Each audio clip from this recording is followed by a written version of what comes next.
స్తుతించెదను నీ మేలులను మరువకనే ఎల్లప్పుడు స్తుతి పాడెదను. ఆరాధన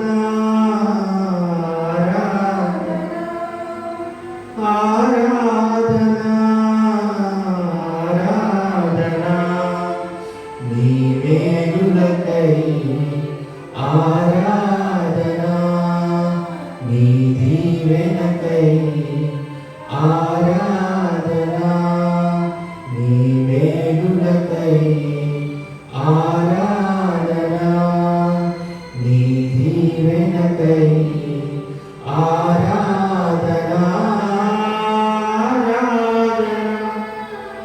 ఆరాధనా ఆరాధనా దినమెల్లని చేతులు చాపి నీ కోకిలిలో కాపాడుచుంటివే. దినమెల్లని చేతులు చాపి నీ కోకిలిలో కాపాడుచుంటివే. నీ ప్రేమ నీ జాలి నీ కరుణకై నా పూర్ణ హృదయముతో సన్నుతింతును. నీ ప్రేమ నీ జాలి నీ కరుణకై నా పూర్ణ హృదయముతో సన్నుతింతును. ఆరాధనా ఆరాధనా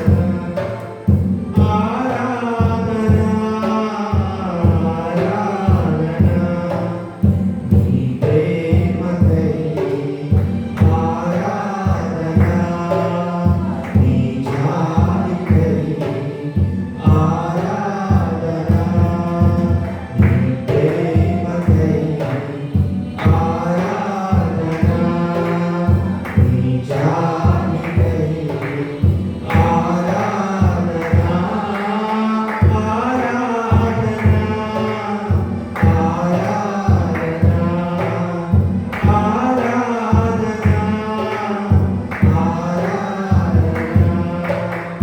ఆరాధనకు యోగ్యుడా నిత్యము స్తుతించెదను.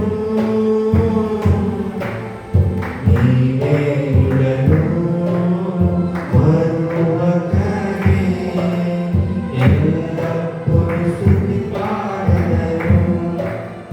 ధనవంతులుగా చేయుటకు దారిద్ర్యతను అనుభవించినావు. ధనవంతులుగా చేయుటకు దారిద్ర్యతను అనుభవించినావు. హెచ్చించి ఘనపరచిన నిర్మలాత్ముడా పూర్ణాత్మ మనస్సుతో కొనియాడెదను. హెచ్చించి ఘనపరచిన నిర్మలాత్ముడా పూర్ణాత్మ మనస్సుతో కొనియాడెదను. ఆరాధనా ఆరాధనా ఆరాధనా నీ కృప కొరకై ఆరాధనా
దేవునికి స్తోత్రం కలుగుగాక.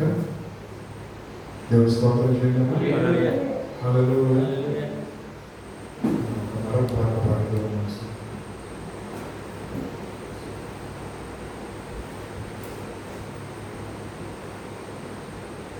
నిన్ను స్తుతించుటకు, నిన్ను ప్రేమించుటకు, నీదు కృపయే నాకు హేతువాయే రాజా రాజా.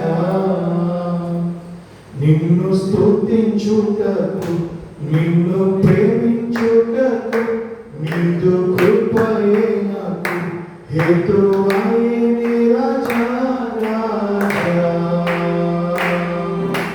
రాజా రాజా రాజా యేసు రాజా, రాజా రాజా రాజా నా మంచి రాజా, రాజా రాజా రాజా యేసు రాజా, రాజా రాజా రాజా నా మంచి రాజా.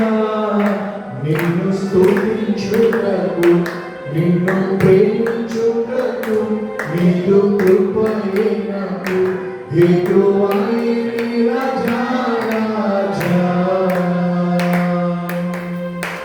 ఘనమైన నీ నామము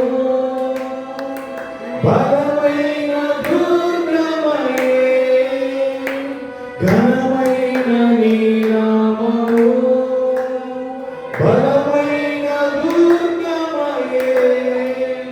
బానిస బ్రతుకు నుండి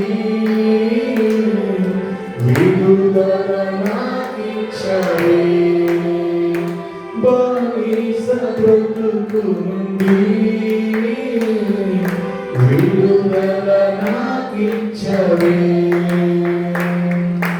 మంచివాడ యేసు నీకే స్తోత్రము, మంచివాడ యేసు నీకే స్తోత్రము.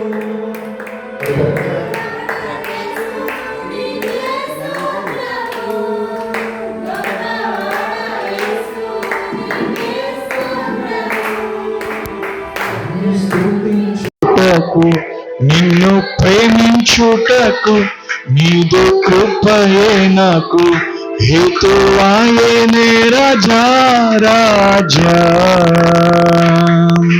శ్రేష్టమైన వర్తమానంలో నన్ను స్థిరపరచావే,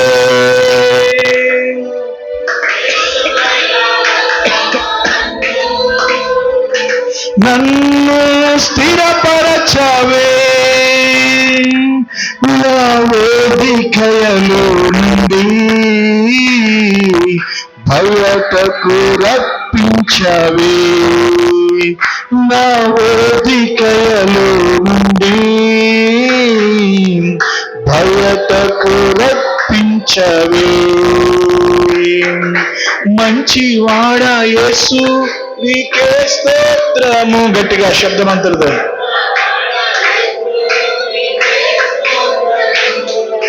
మంచివాడా యేసు నీకే స్తోత్రము, గొప్పవాడా యేసు నీకే స్తోత్రము. నిన్ను స్తుతించుటకు,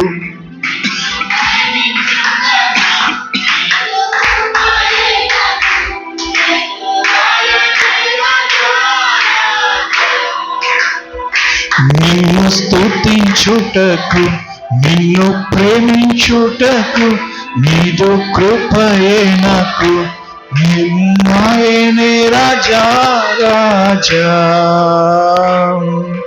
విలువైన సీయోనుకి ఉన్నత పిలుపిచ్చావే, విలువైన సీయోనుకి ఉన్నత పిలుపిచ్చావే. పరిశుద్ధ పట్టణములో భాగము నాకిచ్చావే, పరిశుద్ధ పట్టణములో నాకిచ్చవే. మంచివాడా యేసు నీకే స్తోత్రము, గొప్పవాడా యేసు నీకే స్తోత్రము. పడదాం.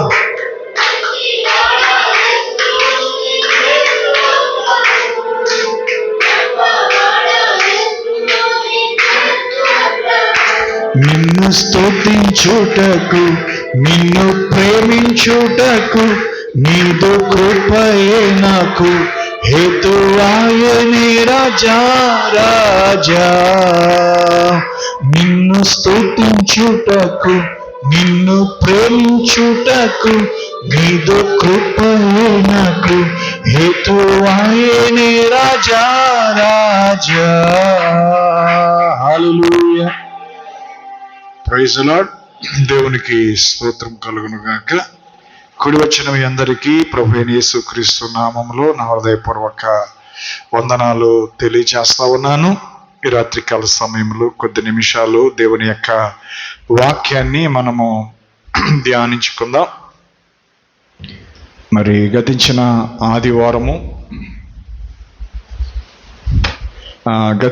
ఆదివారము చాలా ప్రార్థన అవసరతలు తెలియచేశాను. మరి ఎగ్జామ్స్ రాస్తున్నటువంటి స్టూడెంట్స్, ఇంటర్మీడియట్ ఎగ్జామ్స్ రాస్తున్నటువంటి ఆ స్టూడెంట్స్ కోసము ప్రార్థించమని మీకు నేను తెలియచేశాను. మరి సహోదరి రూత్ మేరీ, అలాగే ప్రిన్సీ, అలాగే హదస్సా, అలాగే ఏమీమా, అలాగే మరి పౌల్ రాజు యొక్క తమ్ముడి యొక్క భార్య, అలాగే ఆమె చెల్లెలు సహోదరి శ్వేత, అలాగే వారి చెల్లెలు శృతి, మరి వీరందరూ కూడా, అలాగే మోజెస్, వీరందరూ కూడా మరి మన సంఘములో నుండి ఇంటర్మీడియట్ పరీక్షలు వారు రాస్తా ఉన్నారు. మరి వారి కొరకు ప్రార్థన సహాయాన్ని వాళ్ళు కోరారు. మరి వారు ఎగ్జామ్స్ ఇప్పటికీ 2 ఎగ్జామ్స్ జరిగినాయి. మరి ఎగ్జామ్స్ బాగానే రాసామని వాళ్ళు చెప్తా ఉన్నారు. అలాగే వారు నీట్ ఎగ్జామ్కి, అలాగే ఎంసెట్ కూడా వాళ్ళు ప్రిపేర్ అవుతా ఉన్నారు, సెకండ్ ఇయర్ రాసేవాళ్ళు. మరి వారి కోసము ప్రార్థన చేయమని మీకు నేను తెలియజేస్తా ఉన్నాను. అలాగే రెండవదిగా మరి సహోదరి ప్రశాంతి యొక్క కుమారుడు సూర్యప్రసన్న పవన్, మరి అతడు ఢిల్లీ మరి ఇజ్రాయిల్ ఎంబసీకి వెళ్ళాడు. మరి ఆయనకి మెడికల్ జరిగింది. ఆ మెడికల్ రిపోర్ట్ కూడా ఈరోజే వచ్చింది. మరి ఉదయకాల సమయంలో 12:30 సమయంలో మరి అతడు మెసేజ్ పెట్టాడు, అలాగే నాకు ఫోన్ కూడా చేశాడు. మరి మెడికల్ నేను పాస్ అయ్యానండి అని చెప్పేసి చాలా సంతోషాన్ని వ్యక్తపరిచాడు. అలాగే రెండవదిగా మరి డాక్యుమెంట్స్ వెరిఫికేషన్ ఉంది, అలాగే ఇంటర్వ్యూ ఉంది. మరి వాటి కొరకు కూడా ప్రార్థన చేయమని అతడు కోరాడు. మరి దాని కొరకు కూడా మీరు అందరూ ప్రార్థన చేయమని మరొకసారి మీకు నేను తెలియజేస్తున్నాను. మరి అలాగే వారికి ఉన్న ఆస్తులు పెద్దగా ఏమీ లేవు. వాళ్ళకి ఉన్నదల్లా ఒక ఇల్లు తప్ప ఎక్కడ కూడా వాళ్ళకి ఏ ఆస్తి లేదు. అయినప్పటికీ మరి అతనికి వీసా పంపడానికి ఎవరైతే ప్రయత్నం చేశారో వాళ్ళే షూరిటీ ఉండి మరి అతడికి సుమారుగా 20 లక్షల పైన అతడికి అప్పు ఇస్తా ఉన్నారు. మరి ఆ డబ్బు కూడా సమయానికి మరి అక్కడ కట్టాలి కాబట్టి మరి దాని కొరకు కూడా ప్రార్థన చేయమని, మరి దాని కొరకు నేను రావాలా లేదంటే ఇక్కడి నుంచి నేను వెళ్ళాలా అని చెప్పేసి, ఇక్కడి నుంచి వెళ్ళిపోవాలా మరి దాని కొరకు రావాలా అనేటువంటి ఆలోచనలో ఉన్నానని అతడు తెలియజేశాడు. మరి అతని కోసం మీరు ప్రార్థన చేయమని మీకు మరి ఒకసారి తెలియజేస్తా ఉన్నాను. Praise the lord. అలాగే సహోదరుడు విక్టర్ గారి యొక్క మేనలుడు మరి యశ్వంత్, మరి అతడు గత రాత్రి చెప్పినట్లుగా మరి ఆయనకి డయాలసిస్ అక్కర్లేదు, ఆహారం మంచిగా తీసుకుంటున్నాడు, రిపోర్ట్స్ అన్నీ మంచిగా వచ్చినాయి. మరి అతనికి సెలవు ఇచ్చేస్తారని చెప్పేసి సోదరుడు విక్టర్ గారు తెలియచేశాడు. మరి ఆ బిడ్డ కోసం కూడా మీరు అందరూ ప్రార్థన చేస్తున్నారు. తప్పనిసరిగా మీరు అందరూ ప్రార్థన చేయమని మరొకసారి మీకు నేను తెలియచేస్తా ఉన్నాను. అలాగే చాలా విషయాలు మీకు నేను తెలియచేశాను, అవన్నీ కూడా మీరు ప్రార్థిస్తున్నారని నేను నమ్ముతూ ఉన్నాను. అలాగే మరి రాత్రికాల సమయంలో ప్రతి ఒక్కరి కొరకు సంఘమంతా ప్రార్థించాలని మీకు నేను తెలియజేస్తా ఉన్నాను. అలాగే మన సంఘములోకి నూతనంగా ఒక యవనస్తుడు సహోదరుడు రాకేష్ అని, మరి ఆయన సంగటిపల్లి లంకలో ప్రొక్లైన్ మరి డ్యూటీ కొరకు అతడు వచ్చాడని, మరి అతడు క్రీస్తు సంఘము కోసం వెతుకుతున్నప్పుడు మరి ఎవరో ఇక్కడికి వెళ్ళండి, ఇదే క్రీస్తు సంఘం అని చెప్పేసి మన సంఘానికి నడిపించారని సోదరుడు తెలియచేశాడు. మరి ఆయన కూర్చున్న పూర్తి వివరాలు నేనేమీ తెలుసుకోలేదు, ఇంకని పూర్తిగా తెలుసుకోలేదు. ఆయన ఫ్యామిలీ ఏంటి, ఆయన ఏంటి అనేది నేను ఇంకా తెలుసుకోలేదు. అయితే ఆయన రావులపాలెం నుంచి మరి ఇక్కడ ఆ డ్యూటీ నిమిత్తం వచ్చానని చెప్పేసి సోదరుడు తెలియచేశాడు. మరి దేవుని చిత్తమైతే ఆదివారం అతని సాక్ష్యాన్ని మనం విందాం. అలాగే మరి ఆ సోదరుడు ఇచ్చినటువంటి సాక్ష్యం అయితే నేను చెప్పినటువంటి మాటలను బట్టి సోదరి అపర్ణ నాకు ఫోన్ చేసి, మరి నేను కూడా అలాగే వచ్చానండి మీ చర్చికి వచ్చినప్పుడు ఈరోజు మీరు ఆ రాకేష్ గురించి ఏదైతే మీరు చెప్పారో సేమ్ నా జీవితం కూడా అలాగే జరిగిందండి. అసలు వెళ్దాము, చూద్దాము ఆ సంఘంలో వాక్యం ఎలా ఉంటుంది ఏంటని చెప్పేసి నేను వచ్చానండి. మరి ఆ రోజే నేను మంచి తీర్మానం చేసుకున్నాను. ఎందుకంటే అలా వాక్యము చెప్పటము నేను విన్నప్పుడు నేను ఉండాల్సిన స్థలం ఇదే, నేను తెలుసుకోవాల్సిన స్థలం ఇదే నిర్ణయించుకున్నానని ఆమె తన సాక్ష్యాన్ని నాకు పెట్టింది. వీలైతే నేను రాకేష్కి దాన్ని పెడతాను, తప్పనిసరిగా దాన్ని వింటాడని నేను ఆశిస్తున్నాను. Praise lord. ఈ రాత్రికాల సమయంలో మరి గతించిన రాత్రికాల సమయంలో నేను చెప్పినటువంటి వాక్యము, నా తండ్రి ఆకర్షిస్తేనే కానీ ఒకడు నా యొద్దకు రాడు అనేటువంటి వాక్యాన్ని మరొకసారి మనం ధ్యానం చేద్దాం. యోహాను రాసినటువంటి సువార్త 6వ అధ్యాయము. యోహాను రాసిన సువార్త 6వ అధ్యాయము నుండి దేవుని వాక్యాన్ని మరి మనం చూద్దాం. దేవుని వాక్యాన్ని యోహాను రాసిన సువార్త 6వ అధ్యాయము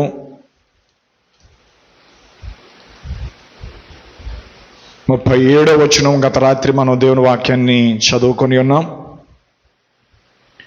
ఈ 37వ వచనంలో ఏమని రాయబడిందంటే,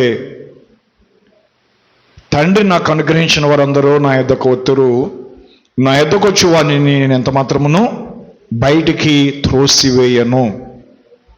నా ఇష్టమును నెరవేర్చుకుంటకు నేను రాలేదు, నన్ను పంపిన వాని చిత్తము నెరవేర్చుటకే పరలోకము నుండి దిగి వచ్చి తిని. ఆమేన్. దేవుడి మాటలు దీవించునుగాక. దయచేసి కొద్ది నిమిషాలు కూర్చోండి.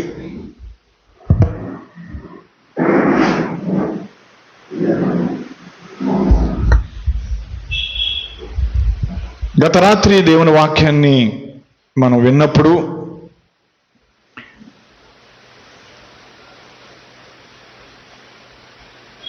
సజీవ దేవుని నిజ సంఘము యొక్క 5 ఖచ్చితమైన గుర్తింపులు అనే దాని గురించి మనము కొన్ని కార్యాలు దేవుని వాక్యంలో మనం చూసాం. హల్లెలూయా. ఎందుకంటే జగత్తు పునాది వేయబడక మునిపే ఎవరినైతే దేవుడు ముందుగా ఆయన తన కొరకు ఎన్నుకొని ఉన్నాడో వారి పేరు గొర్రెపిల్ల జీవగ్రంథములో దేవుడు వాడి పేరు రాశాడని, ఆ గొర్రెపిల్ల జీవగ్రంథములో ఎవరి పేరైతే రాయబడిందో వారిని తప్పనిసరిగా ఆయన తను ఆకర్షించుకుంటాడనేటువంటి విషయాన్ని గత రాత్రి దేవుని వాక్యంలో మనం చూసాం. హల్లెలూయా. అంత మాత్రమే కాదు, ఎఫెసీ పత్రికలో మన దేవుని వాక్యాన్ని చదివినప్పుడు 1వ అధ్యాయము ఎఫెసీ రాసిన పత్రిక 1వ అధ్యాయములో ఆ ప్రారంభ వచనాన్ని కూడా మనం చదివాం. ఏమని చదివామంటే, దేవుని చిత్తం వలన క్రీస్తు యేసు అపోస్తుడైన పౌలు ఎఫెసులోనున్న పరిశుద్ధులను క్రీస్తు యేసునందు విశ్వాసులైన వారికి శుభమని చెప్పి వ్రాయునది. ఎవరికి రాస్తున్నాడు ఈ పత్రిక అని చూసినట్లయితే, క్రీస్తు యేసునందు విశ్వాసులైన వారికి, ముఖ్యంగా పరిశుద్ధులను క్రీస్తు యేసునందు విశ్వాసులైన వారికి శుభమని చెప్పి వ్రాయినదని మరి ఇక్కడ దేవుని వాక్యంలో మనం చూస్తా ఉన్నాం. మన తండ్రి అయిన దేవుని నుండి ప్రభువైన యేసు క్రీస్తు నుండి మీకు కృపయు సమాధానమును కలుగును గాక. మన ప్రభువైన యేసు క్రీస్తు యొక్క తండ్రి అయిన దేవుడు స్తుతింపబడును గాక. ఆయన క్రీస్తునందు పరలోక విషయములలో ఆత్మ సంబంధమైన ప్రతి ఆశీర్వాదమును మనకు అనుగ్రహించెను.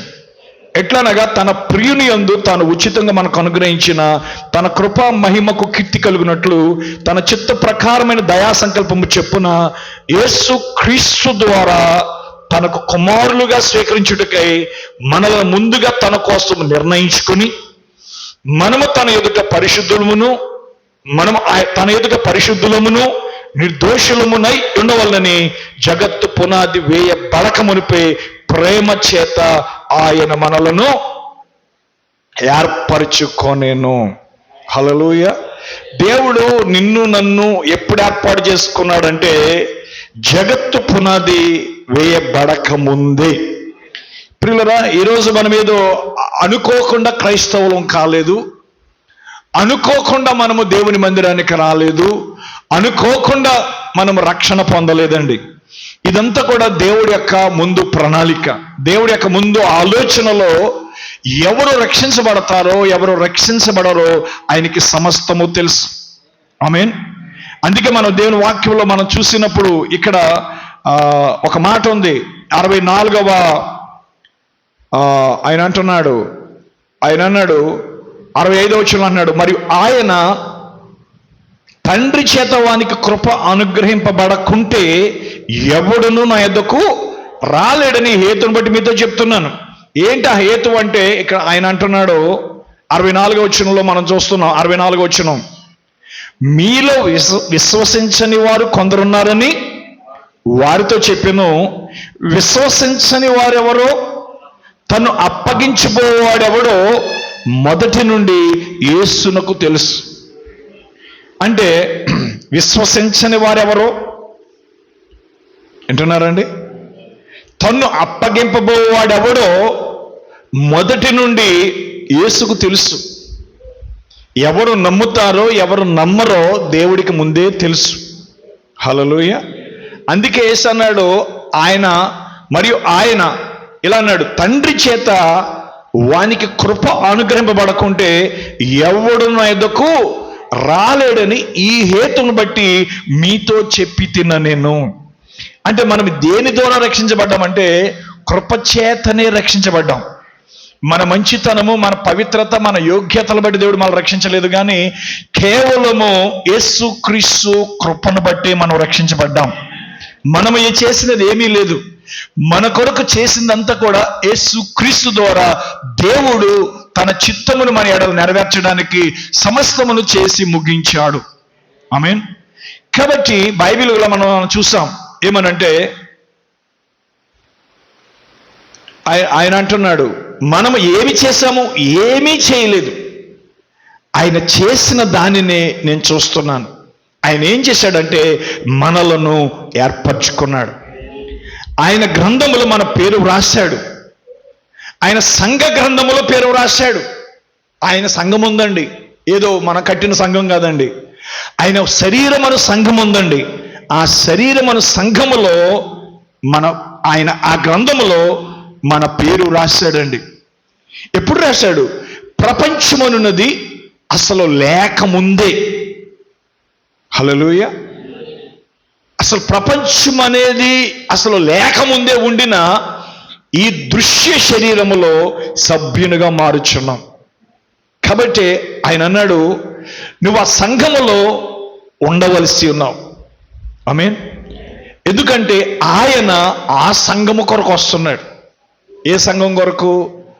ఆయన శరీరమను సంఘము కొరకు వస్తున్నాడు.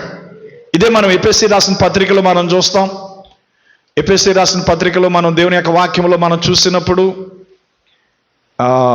4వ అధ్యాయం లేక ఎఫెసీ రాసిన పత్రిక 2వ అధ్యాయం మనం చూసినప్పుడు, మొదటి అధ్యాయం క్షమించాలి, ఎఫెసీ రాసిన పత్రిక 1వ అధ్యాయము మనం చూసినప్పుడు ఇక్కడ చక్కని మాట ఉంది. అదేంటంటే 22వ వచనం మనం చూసినప్పుడు, మరియు సమస్తమును ఆయన పాదముల కింద ఉంచి సమస్తము పైని ఆయనను సంఘమునకు శిరస్సుగా నియమించాను. ఆ సంఘము ఆయన శరీరం. దేవునికి ఒక సంఘం ఉందండి. మనం కట్టుకున్న సంఘం కాదండి, మనం పెట్టుకున్న సిద్ధాంతాలు కాదండి, మనం పెట్టుకున్నటువంటి డాక్ట్రిన్స్ కాదండి. దేవునికి ఒక సంఘం ఉంది. ఆమేన్, హల్లెలూయా. అంటే దాని అర్థం ఏంటంటే, ఆ సంఘములో మనం ఎలా సభ్యులం కాగలం, ఆ సంఘములోకి మనం ఎలా వెళ్ళగలం. సో ఇక్కడ వాక్యం మనం చెప్తుంది, సమస్తమును ఆయన పాదముల కింద ఉంచి సమస్తం పైన ఆయనను సంఘమునకు శిరస్సుగా నియమించెను. ఆ సంఘము ఆయన శరీరము. హల్లెలూయా. దేవుని సంఘం ఏంటండి? ఆయన శరీరము. సమస్తమును పూర్తిగా నింపుచున్న వాని సంపూర్ణత అయ్యున్నది. హల్లెలూయా. కాబట్టి ఈ సంఘము, ఏ సంఘం? ఈరోజు మనం ఎన్నో డినామినేషన్లు మనం చూస్తున్నాం.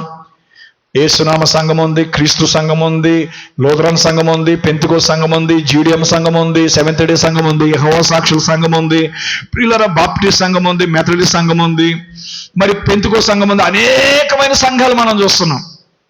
వింటున్నారండి? అయితే ఆ సంఘాలు అనేవి అది దేవుని వాక్య శరీరం అనబడుతున్న సంఘాలుగా ఉన్నాయా, లేకపోతే అవి పేరు మాత్రం పెట్టుకుని, పేరుకు మాత్రం నీ పేరు మాకు పెట్టి మా నింద తొలగించు అన్నట్టుగా ఉన్నారా? కాబట్టి దేవుని వాక్యంలో మనం చూస్తున్నాం, ఈరోజు ఎన్నో సంఘాలు ఉన్నాయి. ఈరోజు ఏ సంఘంలో బాప్తిజం పొందితే ఆ వ్యక్తిని ఏమంటాడు?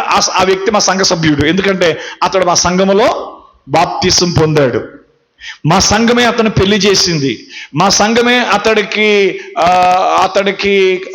కుమారుల కొరకు ప్రార్థించారు, లేదా కుమారులు పుట్టారు, లేదా కుమార్తెలు పుట్టారు. మా సంఘము మా సంఘము మా సంఘము మా సంఘము అని చెప్తున్నారు.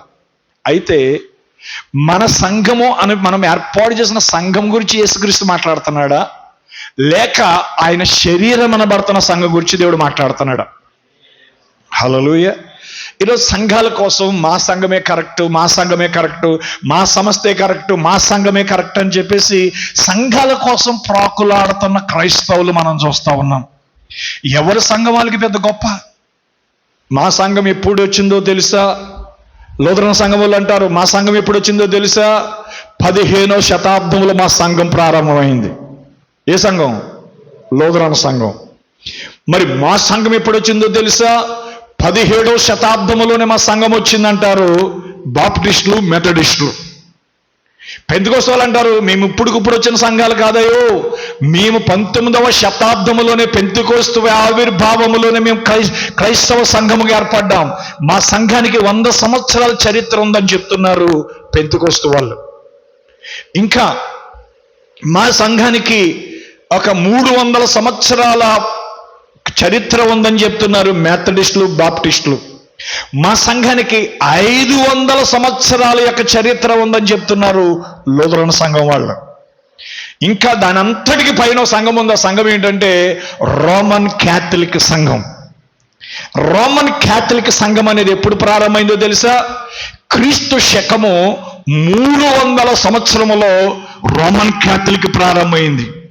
వాళ్ళు అంటున్నారు, మా రోమన్ క్యాథలిక్ సంఘ చరిత్ర 1200 సంవత్సరాల యొక్క చరిత్ర ఉంది అంటున్నారు.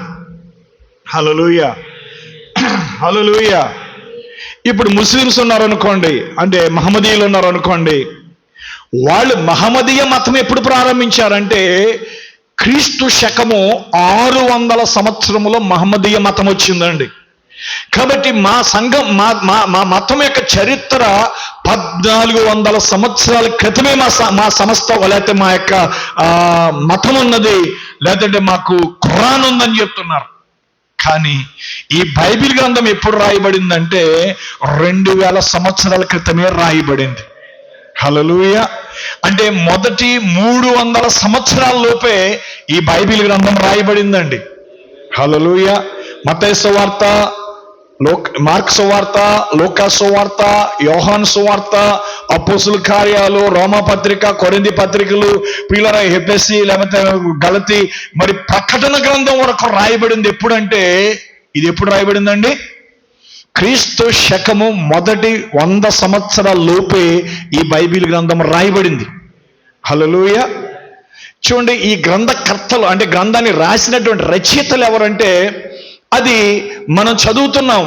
మత్తయి రాశాడు, మత్తయి సువార్త, మార్క్ సువార్త, లూకా సువార్త, యోహాను సువార్త అని మనం రాస్తున్నాం, మనం చెప్తున్నాం. అది మత్తయి సువార్తలు ఎలా రాయబడింది, లూకా సువార్తలు ఎలా రాయబడింది మనం చెప్తున్నాం. అయితే అపోస్తుల కార్యాలు ఎవరు రాశారంటే, లూకా రాసినట్లుగా మనకి బైబిల్ చరిత్ర చెప్తా ఉంది. ఈ లూకా ఎవరు అంటే, చూడండి మీరు గమనించండి, మార్క్ ఎవరు అంటే మీరు అనుకోవచ్చు, అసలు పేతురు సువార్త ఎందుకు లేదండి? పేతురే కదండి ప్రధానమైన శిష్యుడు, పేతురు సువార్త ఎందుకు లేదు? లూకా ఎవరు? ఒక వైద్యుడు. ఆ లూకా ఎవరు?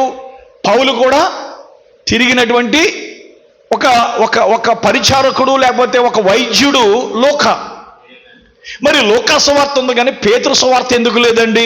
అసలు పేతురే కదండి ప్రధానమైన శిష్యుడు కదండి అని చాలా మందికి అనిపించవచ్చు. కానీ వాస్తవానికి మార్క్ సువార్త ఎవరిదంటే అది పేతురు మార్కును యవనస్తుడి చేత రాయించిన పుస్తకమై ఉన్నది. హల్లెలూయా. కాబట్టి మత్తయి ఎవరంటే సుంకపు గుత్తదారుడైనటువంటి మత్తయి. అతడు ఆ యొక్క సువార్తను రాశాడు. యోహాను ఎవరు మీ అందరికీ తెలుసు. యోహాను ఎవరు? యేసుక్రీస్తు యొక్క రొమ్మును ఆనుకున్న శిష్యుడు యోహాను. జబదయ కుమారుల్లో యాకోబు యోహానులు ఉన్నారు కదండి, ఆ జబదయ కుమారులు ఒకడైనటువంటి యోహాను సువార్త రాశాడు. హల్లెలూయా. మరి అపోస్తుల కార్యాలు ఎవరు రాశారండి? అపోస్తుల కార్యాలు ఎవరు రాశారు అని మనం చూసినప్పుడు వైద్యుడైన లూకా మరి రాసినట్లుగా ఆ మొదటి అధ్యాయంలో మనం చూస్తున్నాం. ఆ థియోఫిలా అనేటువంటి ఒక వ్యక్తికి లూకా మరి జరిగినటువంటి ఈ అపోస్తుల ద్వారా జరిగిన కార్యాలన్నీ కూడా రాసిందే అపోస్తుల కార్యాలండి. హల్లెలూయా.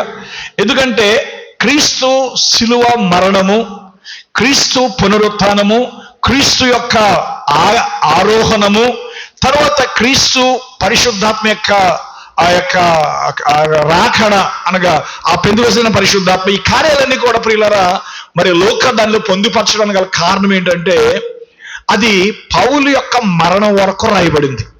అపోస్తలుల కార్యాలు ఎప్పటి వరకు రాయబడ్డాయండి? పౌలు రోమా వెళ్ళి రోమాలో అద్దె ఇంటిలో కొంతకాలము అతడు అక్కడ దేవుని యొక్క పరిశుద్ధులకు సువార్త ప్రకటించాడు. మరి చివరిగా అక్కడతో రోమా యొక్క ప్రభుత్వం కింద పౌలు చిరఛేదనము చేయబడ్డాడు. హల్లెలూయా. రోమా పత్రిక రాసిన, గలతీ పత్రిక రాసిన ఈ పత్రికలు ఎక్కువ పౌలు ఎక్కడి నుంచి రాశాడంటే రోమా నుంచి రాశాడండి. హల్లెలూయా. కాబట్టి ఈ పత్రికలన్నీ కూడా ఆయా సంఘాలకు వెళ్ళినాయి. అది పౌలు జీవించిన కాలంలో. Praise lord. ఇంకా కొన్ని లవోదీకకు రాసిన లవోదీక రాసినటువంటి పత్రిక కూడా మీరు చదివించుకోండి అంటాడు. వాస్తవానికి పౌలు లవోదీకకు రాసినటువంటి ఆ పత్రిక బైబిల్లో ఇమర్చబడలేదు, కూర్చబడలేదు. హల్లెలూయా. ఎఫెసీ సంఘానికి రాసినట్లుగానే, మరి కొరింథీ సంఘానికి రాసినట్లుగానే, గలతీ సంఘానికి రాసినట్లుగానే పౌలు లవోదీక సంఘానికి కూడా రాశాడు. ఎంతమందికి ఆ విషయం తెలుసు? అందుకే ఈ పత్రికను మీరు లవోదీక వారికి వినిపించండి, లవోదీక రాసిన పత్రికను మీరు చదవండి అని చెప్తున్నాడు. హల్లెలూయా. కాబట్టి ప్రియులారా, ఇక్కడ మనం అర్థం చేసుకోవాల్సింది, గమనించాల్సింది, గ్రహించాల్సింది ఏంటంటే క్రీస్తు యొక్క నిజ సంఘం, క్రీస్తు యొక్క నిజ సంఘం ఎప్పుడు స్థాపించబడింది అంటే అది పెంతెకోస్తు దినాన ప్రారంభమైనటువంటి ఆ మొదటి పరిశుద్ధాత్మ యొక్క ఆ అభిషేకము కింద మొట్టమొదటిగా ఆ 120 మంది ఆ మేడగదిలో ప్రార్థిస్తూ ఉన్నప్పుడు, పెంతెకోస్తు దినాన పరిశుద్ధాత్మ దిగి వచ్చినప్పుడు మొట్టమొదటి సువార్త సేవ ప్రారంభించింది ఎవరంటే అపోస్తులు. హల్లెలూయా. కాబట్టి అపోస్తుల కార్యాలు మొదటి అధ్యాయం మీరు చదవండి.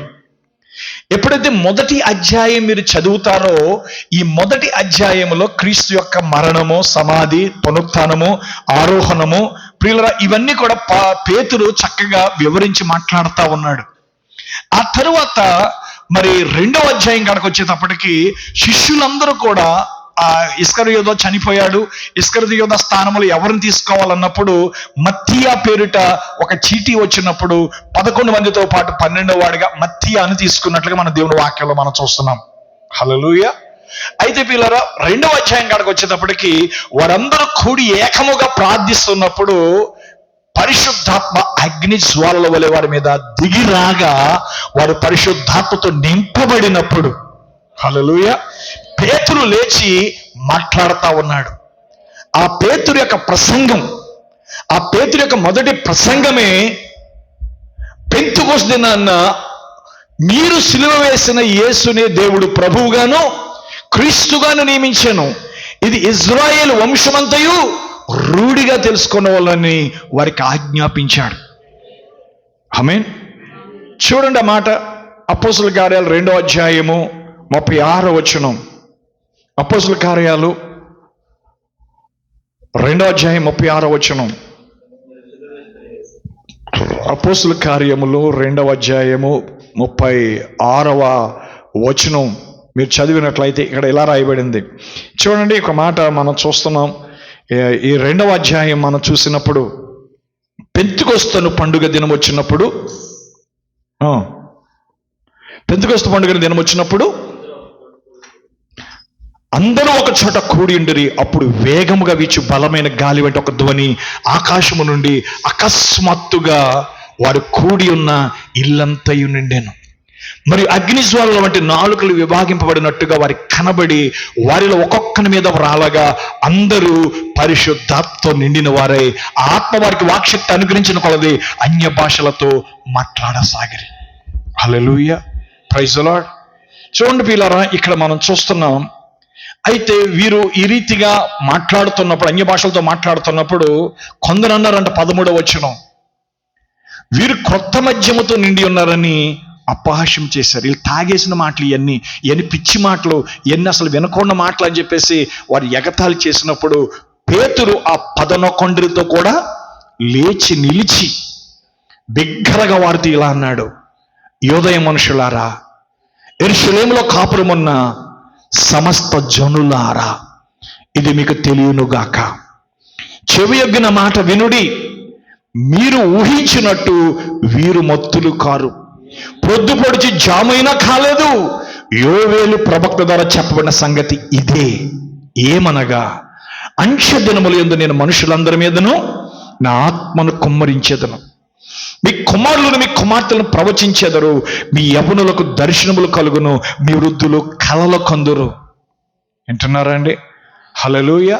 చూసారు, యోవేలు ప్రవక్త ద్వారా ముందుగా ప్రవచించబడిన ప్రవచనం యొక్క నెరవేర్పే ఆ పెంతెకొస్తు దినాన్న కుమ్మరించబడిన పరిశుద్ధాత్మ.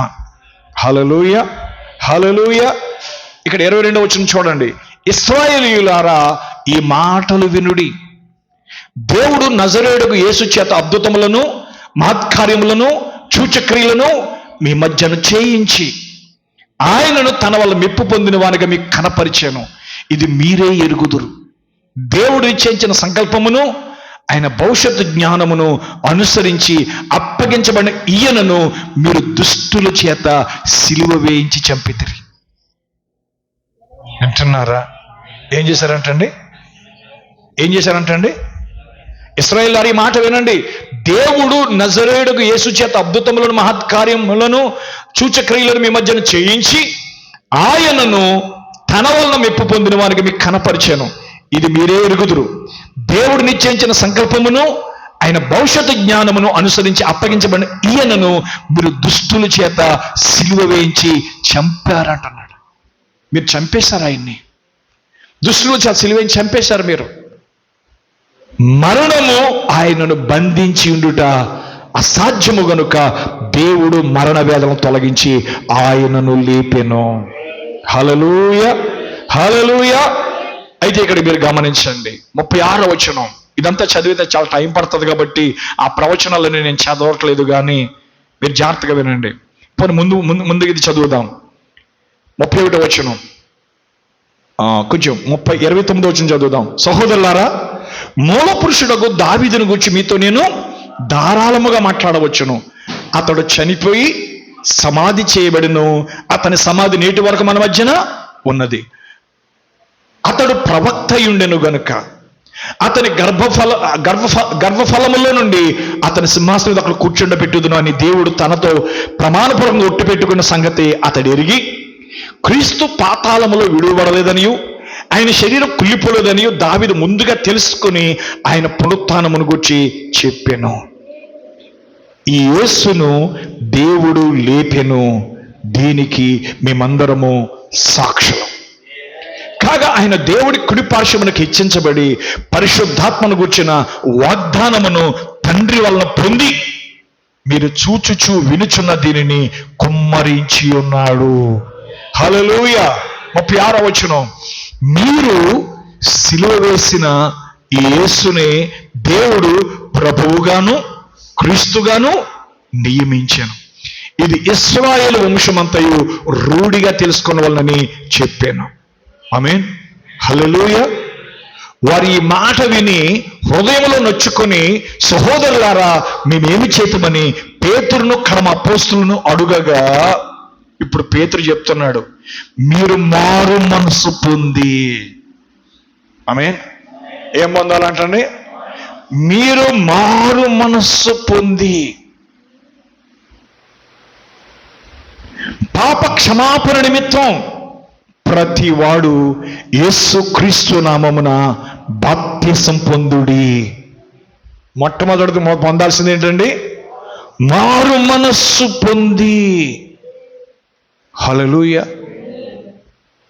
మారు మనస్సు లేని బాప్తిసాలు, చిన్నపిల్లల బాప్తిసాలు, చిలకరింపు బాప్తిసాలు, పెళ్లి బాప్తిసాలు, సంఘ సభ్యత్వం బాప్తిసాలు, ఈరోజు ఓ సంఘములో చేర్చుకోవడానికి ఎవరికి పడితే వాళ్ళకి బాప్తిసాలు ఇచ్చేస్తున్నారు.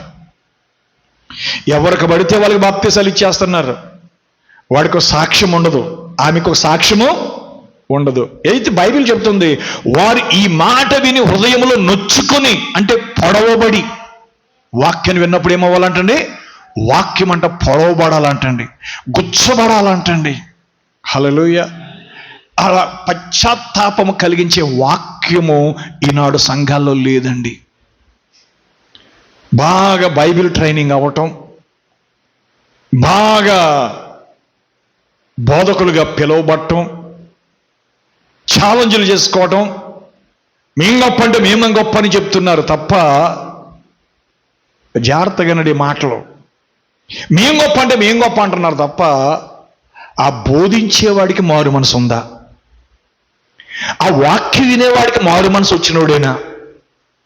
ఈరోజు ఎందరో బాప్తిసం అంటే ఏదో సంఘంలో సభ్యత్వానికే బాప్తిసాలు ఇస్తున్నారు తప్ప, ఆ మొదటి మెట్టు కొందరు అనుకుంటున్నారు యేసుప్రభుని నోటితో ఒప్పుకుంటే సరిపోద్ది, యేసుప్రభుని ప్రభుని ఒప్పుకుంటే సరిపోద్ది. అయితే బైబిల్ అదే బైబిల్ చెప్తుంది, ప్రభువా ప్రభు అని చెప్పు ప్రతివాడు పరలోక రాజ్యంలో ప్రవేశింపలేడు అని చెప్తున్నాడు. అంటే ప్రభువా అంటే పరలోకం వెళ్ళిపోతారని చెప్పినప్పుడు, ఆడు తాగుబోతుడు ప్రభు అంటున్నాడు, వ్యభిచారి ప్రభు అంటుంది, దొంగోడు ప్రభు అంటున్నాడు, ప్రతి ఓడు ప్రార్థన చేసుకునే పాపం చేస్తున్నారు, పాపం చేసేసి ప్రార్థన చేసేసుకుంటున్నారు. అంటే అదే మారు మనసు అంటే? ఈరోజు మీరు అర్థం చేసుకోనండి. నేను మొన్న ఆదివారం చెప్పాను, ప్రతి దినమును మారు మనసును కాపాడుకోవాలి, ప్రతి దినమును మారు మనసు పొందాలి. అంటే ప్రతి దినము కూడా నువ్వు లోకములో ఉన్న పాప ప్రపంచంలో ఉన్నావు కాబట్టి ఏదో విధంగా నీకు మలినము పాపం అనేది నిన్ను ఆకర్షిస్తున్నప్పుడు నువ్వు దేవుని దగ్గర క్షమాపణ అడగాలి. ప్రతి దినము పరిశుద్ధాత్మ కాపాడుకోవాలి. ఎందుకంటే పరిశుద్ధాత్మ నీలో ఉంటే నేను పరిశుద్ధంగా బ్రతకగలుగుతావు. పరిశుద్ధాత్మ నీలో లేకపోతే నువ్వు సినిమాలు చూడగలుగుతావు, బూతులు ఆడగలుగుతావు, కళ్ళు తాగగలుగుతావు, సినిమాలు చూడగలుగుతావు, ఏదైనా చేస్తావు పరిశుద్ధాత్మ లేకపోతే. పరిశుద్ధాత్మ నీలో ఉంటే నీ హృదయానికి భయం కలుగుతుంది. వాక్యం తెలుసు, క్రైస్తవ సంఘాలకు వెళ్ళే వాళ్ళందరికీ వాక్యం తెలుసు, కానీ లోపల ఏం లేదంటే పరిశుద్ధాత్మ లేదు. ఆ పరిశుద్ధాత్మ లేని కారణాన్ని బట్టే ఆదివారం చాలా భక్తి శ్రద్ధలతో గుడికి వెళ్తారు, గుడి నుంచి బయటికి రాగానే మళ్ళీ తిరిగి లోకంలో కలిసిపోతారు. అది కాదండి. మారు మనసు అలాంటి చేయదండి. మారు మనసు పొందిన వ్యక్తికి ఒక సాక్ష్యం ఉంటుందండి. ఒకవేళ అతడు విగ్రహారాధనలోంచి నిజమైన దేవుని తెలుసుకుని వచ్చి ఆ విగ్రహారాధన మానేసిన వ్యక్తి అయి ఉండొచ్చు, లేకపోతే ఆ వడ్డీ వ్యాపారం చేస్తూ అన్యాయంగా డబ్బులు సంపాదించే ఆ వృత్తిని మానేసి చాలా ధర్మముగా చాలా యథార్థంగా జీవించే ఒక సాక్ష్యం ఉండొచ్చు.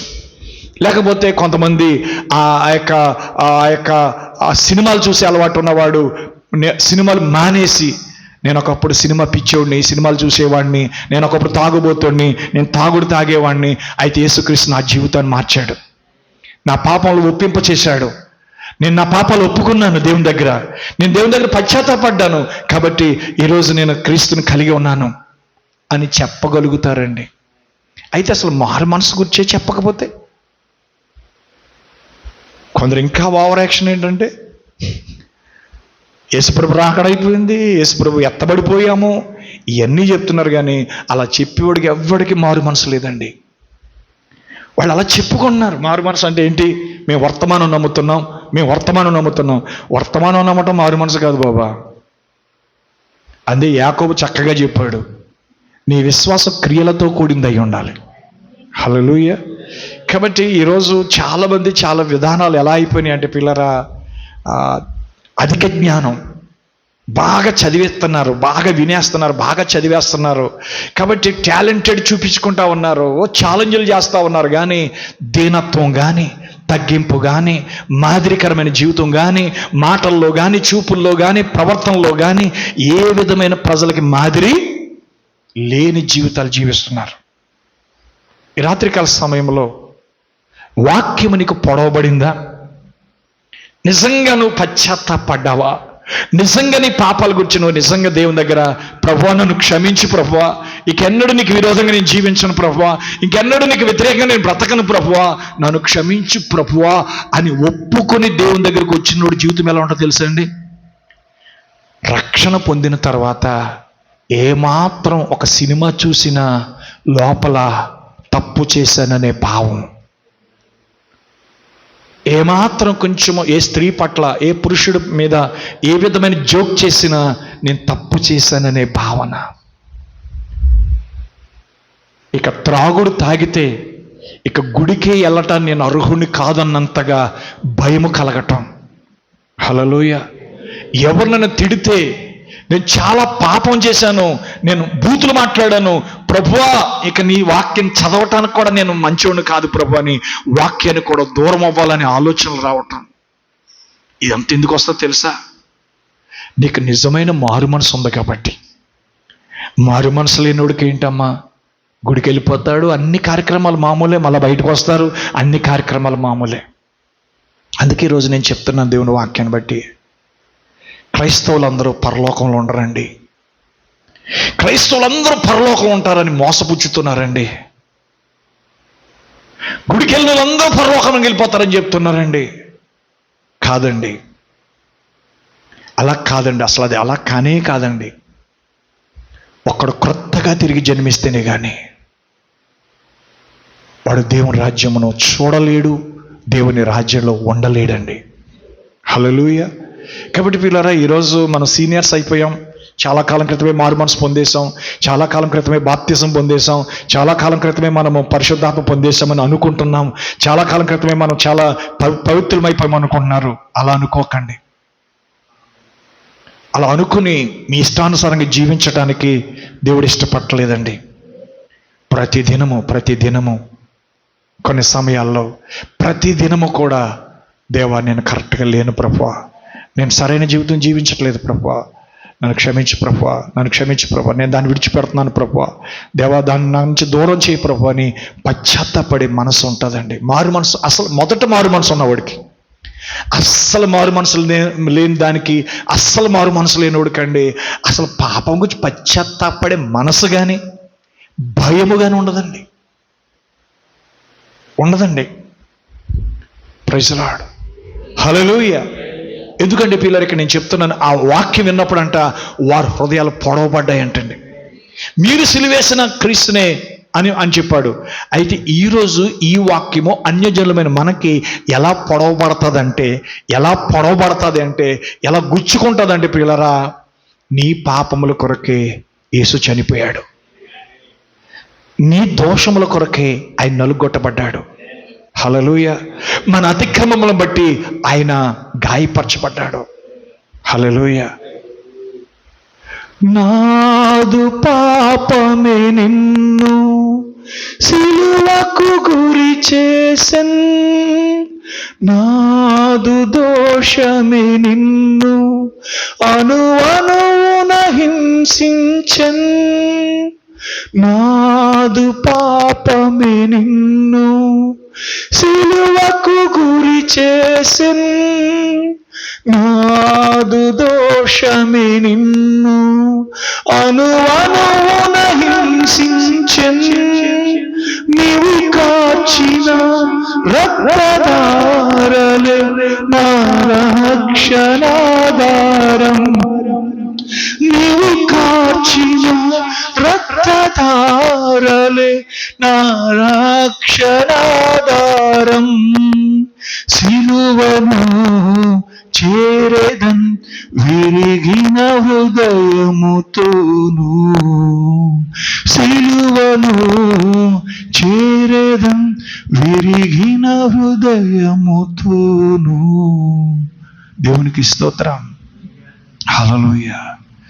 నేరము చేయని నీవు ఈ ఘోర పాపి కొరకు భారమైన సిలువ మోయలేక మోసావు, నేరము చేయని నీవు ఈ ఘోర పాపి కొరకు భారమైన సిలువ మోయలేక మోసావు, కొరడాలు చల్లని చీల్చెని నీ సుందర దేహమునే, కొరడాలు చల్లని చీల్చెని నీ సుందర దేహమునే, తడిపెను నీ తనువునే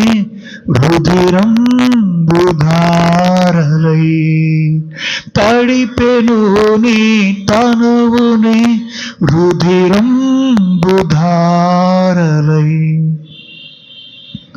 వదకు సిద్ధమైన గొర్రె పిల్లవలే మోమున ఉన్నివేయా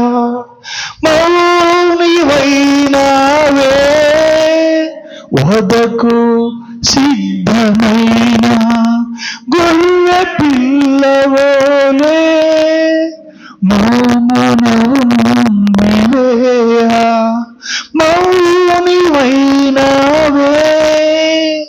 దూషించి అపహసించి హింసించిరా నిన్ను, దూషించి అపహసించి హింసించిరా నిన్ను, ఊహకు అందదు నీ త్యాగమేసయ్యా, ఊహకు అందదు నీ త్యాగమేసయ్యా, వెలి అయిన యేసయ్యా, బలి అయిన యేసయ్యా, నీవెల్ల నలిగితివా, నీవెంతో అలసితివా, సిలువలో ఆ సిలువలో ఆ ఘోర కల్వరిలో తులువలా మధ్యలో వేలాడిన యేసయ్యా, తురువల మధ్యలో వేలాడిన యేసయ్యా. ఇది నా జీవితాన్ని మార్చింది. నేను బతికినంత కాలం పాడుకోదగిన పాట. హల్లెలూయా. నేను బతికిన కాలం అంతా పాడుకోవాల్సిన పాట, నా పాపములను ఒప్పింపచేసిన పాట, నా జీవితమును మార్చిన పాట, ఈ రోజు వరకు నన్ను నిలబెట్టిన పాట. నా సాక్ష్యం ఏదైనా ఉందంటే ఈ పాట మాత్రమే. హల్లెలూయా. ఎందుకు సేవకులు ప్రసంగం చేసిన తర్వాత ఎందుకు ఆ వేదిక పిలిపిస్తారో తెలుసా? నీ పాపాలు ఒప్పుకుంటావేమోనని, నువ్వు పశ్చాత్తాపడతావేమోనని, నీ జీవితంలో దేవుణ్ణి అంగీకరిస్తావేమోనని. అంతే తప్ప అది ఒక అలవాటు కాదండి. ఎందుకు వేదిక పిలిపిస్తారో తెలుసా? ఎందుకు ఆల్టర్ కాల్ ఇస్తారో తెలుసా? విన్న వాక్యాన్ని బట్టి నువ్వు ఒప్పించబడతావేమో, నీ హస్తమును పైకెత్తుతావేమో, నీ జీవితాన్ని దేవునికి లోబర్చుకుంటావేమో, నీ పాపాలు ఒప్పుకుంటావేమో, పశ్చాత్తాపడతావేమోనని ఆ వేదిక పిలిపిస్తారండి. హల్లెలూయా, హల్లెలూయా. కాబట్టి పిల్లరా, ఇది ఒక ఫ్యాషన్ అయిపోయింది ఈ రోజున. ఏంటి? వేదిక పిలిపివ్వడం ఒక ఫ్యాషన్ అయిపోయింది. వస్తారు, పశ్చాత్తాపడతారు, మళ్ళీ వెళ్ళి పాప జీవితం జీవిస్తారు. వస్తారు, చేతులెత్తుతారు, ఏడుస్తారు, మోకరిస్తారు, ప్రార్థన చేయమని అడుగుతారు. కానీ మరలా అదే మురికి జీవితం, అదే అసభ్యకరమైన జీవితం, అది ఒక ఉద్రేకం. ప్రియులరా, పిలిచినప్పుడు ఏదో ఒప్పుకోవటం, కేకలేసినప్పుడు అరవటము, వచ్చి ఇక్కడ పాదాలు మోకాలు వంగటము, ఇదంతా ఈరోజు ఏమైపోయిందంటే ఫ్యాషన్ అయిపోయిందండి. అది ఒక ట్రెడిషన్ అయిపోయిందండి, అదొక ఆచారం అయిపోయిందండి. నిజమైన ఒప్పుకోలు ఉందా? నిజమైన పశ్చాత్తాపం ఉందా? నిజంగా నీ జీవితంలో ఎరగబడి ప్రార్థన చేసే వాళ్ళని చూశాను, కన్నీటితో ప్రార్థన చేసే వాళ్ళని చూశాను, వేదనతో ప్రార్థన చేసే వాళ్ళని చూశాను. కానీ వాళ్ళు తాగుబోతులు, వాళ్ళు ఇంకా వ్యభిచారులను జీవిస్తున్నారు, ఇంకా బూతులాడుతూనే ఉన్నారు, ఇంకా అసభ్యమైన ప్రవర్తన కలిగి జీవిస్తున్నారు.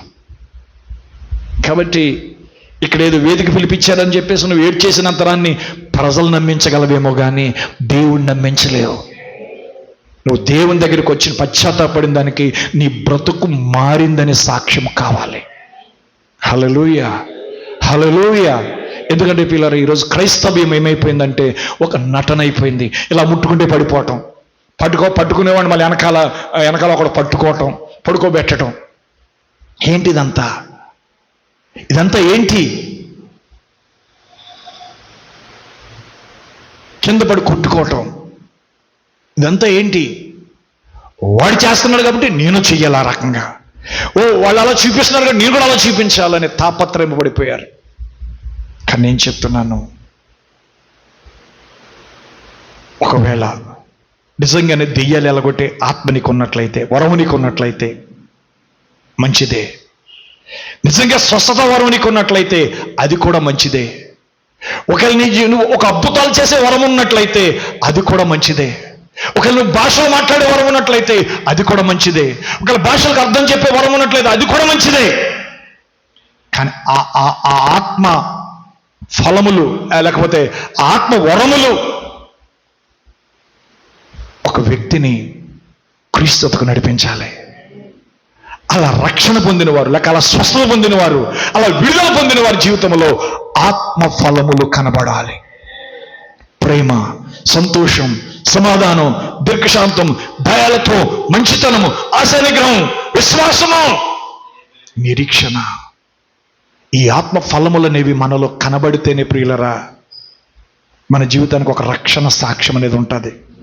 హల్లెలూయా. అది ఒకేసారి సాధ్యమండి. మొదటిగా పశ్చాత్తాప మారు మనసు అనేది ఒకేసారి వస్తుందండి. రోజుకో రకంగా రాదండి. రోజుకో రకంగా ఈరోజు సినిమాలు మానేద్దాం, ఈరోజు తాగుడు మానేద్దాం, ఈరోజు బూతులు మానేద్దాం, ఈరోజు అమ్మాయిలంక చూడటం మానేద్దాం, సెల్ ఫోన్ చూడటం మానేద్దాం, లేకపోతే ఇది చేయడం మానేద్దాం అంటే రోజుకోటి మానుకుందాం అనుకునేవాడు వేషధారి.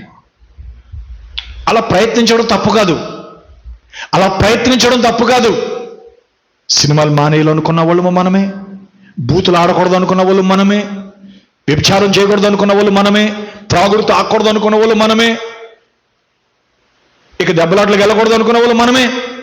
ప్రతి సంవత్సరము జాన్యువరి 1 వచ్చిందంటే మొదటి ఒప్పుకోలేదే నాదైతే, కానీ అది నా బ్రతుకును మార్చలేదు. ఒకరోజు వాక్యం విన్నాను. ఆ వాక్యం విన్నప్పుడు, ఈ పాట పాడుతున్నప్పుడు నా జీవితము ఆ రోజే మారింది. మరలా నేను ఎన్నడూ సినిమాలు ముఖమొక్కే చూడలేదు, ఎన్నడూ త్రాగుడు వైపే నేను వెళ్ళలేదు. కారణం ఏంటి? ఎందుకంటే నన్ను ఎప్పుడు అవి ఆకర్షించలేదు. కానీ ఒక నిజ విశ్వాసిని అత్యంత భయంకరంగా ఆకర్షించేది ఏంటో తెలుసా? వ్యభిచారం. ఎంత భక్తిపరుణ్ణైనా, ఎంత ప్రార్థన పరురాలనైనా పడేసే భయంకరమైన పాపం ఏదైనా ఉందంటే అది ఒక వ్యభిచారం మాత్రమే. ప్రతి రక్షించబడిన విశ్వాసి, ప్రతి రక్షించబడిన స్త్రీ కానీ, రక్షించబడిన ప్రతి పురుషుడు కానీ, రక్షించబడిన ప్రతి సేవకుడు కానీ శోధించబడేది, పడిపోయేది ఏదైనా ఉందంటే అది వ్యభిచారం. ఎంత భయంకరమో తెలుసా? వ్యభిచారం. ఆ ఒక్క వ్యభిచారం అనే దాంట్లోనే పడిపోవటం జరుగుతుంది. ఎందుకు జరుగుతుంది? ఏదైనా తోటలో మొట్టమొదటి జరిగింది అదే. ఏదైనా తోటలో మొదటి జరిగింది అదే. ఈనాడు కూడా త్రాగుడు జయించగలుగుతున్నాం, సినిమాలు జయించగలుగుతున్నాం, బూతులు జయించగలుగుతున్నాం, పేకాట జయించగలిగాం, గుండాడు జయించగలిగాం, కోడిపందాలు జయించగలిగాం, అన్నీ జయించగలిగాం. కానీ అత్యంత ప్రమాదకరమైన పాపం ఏదైనా ఉందంటే అది వ్యభిచారం. మరి ఎలా పాస్టర్ గారు ఇలాంటి పాపంలో పడిపోతే అసలు తప్పించుకునే అవకాశం ఉందంటారా? ఉంది అని బైబిల్ చెప్తుంది. హల్లెలూయా, హల్లెలూయా. బైబిల్ చెప్తుంది, ఒకడు కొరింథీ సంఘములో తన తండ్రి భార్య నుంచుకున్నాడంటండి. ఎవరు ఉంచుకున్నాడంటండి? తండ్రి భార్య నుంచుకున్నాడంటండి. అంటే సొంత తల్లి కాదు. ఎందుకంటే ఆ కాలంలో బహుభార్యత్వం ఉంది కాబట్టి. ఇప్పటికీ చాలామంది నాకు తెలిసినంత వరకు నాకు తెలుసు, నేను చెప్పగలను, చచ్చిపోయారు కూడా అనుకోండి వాళ్ళు. నానేమో పెళ్లి చేసుకుని, అమ్మ చచ్చిపోయింది, నాన్న పెళ్లి చేసుకుని కొయిట్ వెళ్ళిపోయాడు. ఎదుగుని కొడుకున్నాడు ఇంట్లో, ఎదుగుని కొడుకున్నాడు ఇంట్లో, వయసు వచ్చిన కొడుకున్నాడు.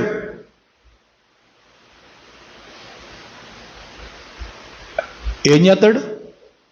అది వయసులో ఉంది. సొంత కొడుకు కాదు కదా, సొంత తల్లి కాదు కదా. పాపం మొదలెట్టారు. ఎందరో స్త్రీలు సొంత కొడుకుతోటే గర్భవతి అయిన వాళ్ళు ఉన్నారు.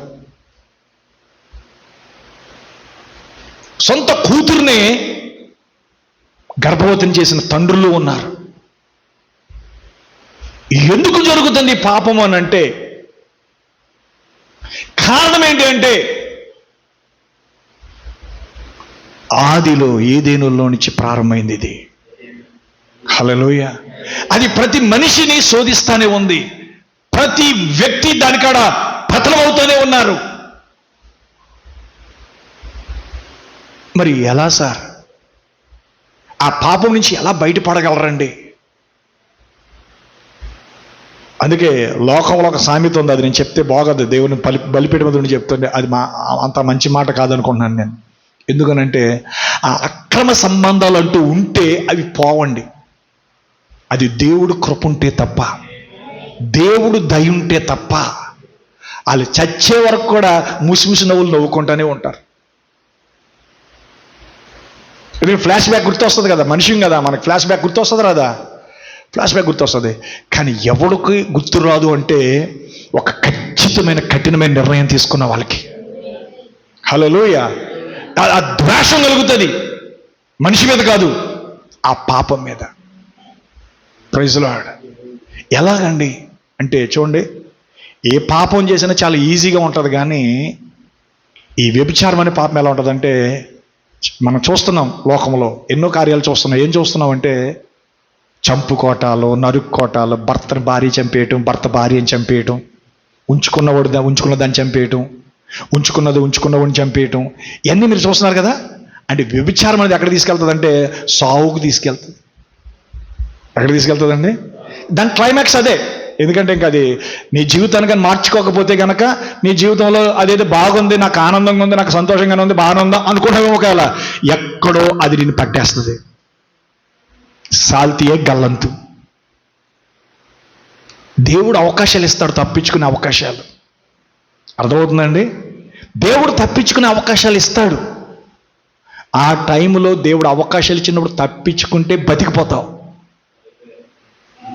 లేకపోతే నీ పని అయిపోయినట్టే. దేవుడు కృపిస్తాడండి, దేవుడు దయస్తాడు. అందుకే జ్ఞాని అయిన సొలొమోను అన్నాడు, మరణము కంటే దుఃఖకరమైనది ఒకటి నేను చూశానన్నాడు, నాకు కనబడింది. ప్రసంగి గ్రంథం 7వ అధ్యాయం. ప్రసంగి గ్రంథం 7వ అధ్యాయం. మీరు ఎక్కడ మొదలుపెట్టారు పాస్టర్ గారి వాక్యం? మారు మనసు అనే మాట మీద చెప్తున్నాను. ప్రసంగి గ్రంథము 7వ అధ్యాయం 14వ వచనమా? ప్రసంగి గ్రంథము 7వ అధ్యాయము 26వ వచనం. ప్రసంగి గ్రంథము 7వ అధ్యాయం 26వ వచనం. మరణము కంటే ఎక్కువ దుఃఖము కలిగించినది ఒకటి నాకు కనబడెను. అది చూడండి, చావుతో పరిష్కారం అయితే చచ్చిపోవచ్చండి.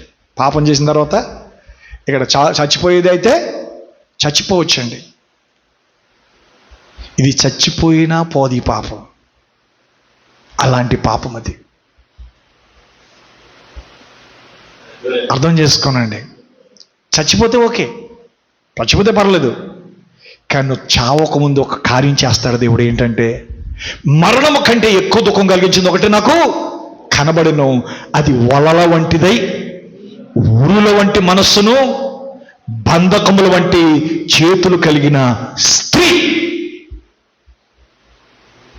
స్త్రీ స్వర్గాన్ని చూపిస్తుంది, నరకాన్ని చూపిస్తుంది. భార్య భర్తల గురించి నేను చెప్పట్లేదు, ఉంచుకున్న దాని గురించి, ఉంచుకున్నవాడు గురించి చెప్తున్నాను. ఉంచుకున్నవాడు నరకం చూపిస్తాడా? చదవట్లేదు పేపర్లో.